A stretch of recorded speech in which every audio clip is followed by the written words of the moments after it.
বৈষম্য নয়, এটা বৈষম্য নয়। আপনারা অঞ্চলভাবে দেখা বন্ধ করুন, আপনাদেরকে অনুরোধ করছি, আপনারা অঞ্চল নিয়ে দেখা বন্ধ করুন। আমাকে একটা কথা বলুন, বিগত রেজিমে ফরিদপুর থেকে কি পরিমাণ লোক এসেছিল? ভরে গেছিল না? আমরা সেই আঞ্চলিকতায় বিশ্বাস করি না।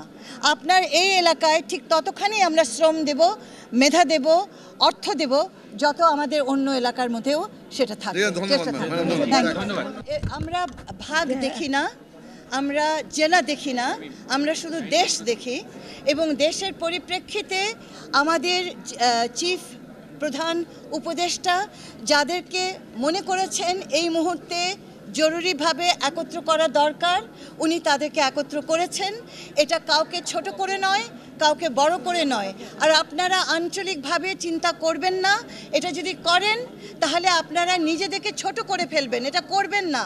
আমরা দেশ নিয়ে ভাবছি, অঞ্চল ভিত্তিক আমরা ভাবছি না। এবং এই অঞ্চল ভিত্তিক ভাবনাগুলো আমাদেরকে খুব সংকুচিত করে দেয়, আমাদেরকে সংকীর্ণ করে দেয়। এই জায়গাটা থেকে বের হয়ে এসে আমাদের ভালোবাসাটুকু দেখুন, আমাদের আন্তরিকতা দেখুন। আর যেখানে আমরা পেরে উঠছি না, কেন পেরে উঠছি না সেই সমালোচনা করুন, আমরা সেটাকে উত্তীর্ণ করব। এটা এক। আর আরেকটা হলো যে অনেক মানুষকে আমাদেরকে শুধু পুনর্বাসন, শারীরিকভাবে পুনর্বাসন নয়, একেবারে কর্মজীবী জীবনে নিয়ে আসতে হবে। এবং সেটার জন্য আমাদের খুব কি বলবো আমি, সুচিন্তিতভাবে নানান জায়গায় নানানভাবে তাদেরকে যেন আমরা কাজের ভিতরে নিয়ে আসতে পারি, সেই কাজটিও আমরা শুরু করেছি।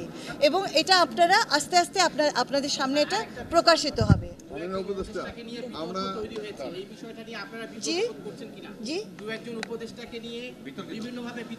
এটাই সেই আলোচনার বিষয়, সময় না। আমরা একটা কাজে এসেছি, আমরা সেই কাজ নিয়ে কথা বলি। আপনি কিছু বলতে চেয়েছেন?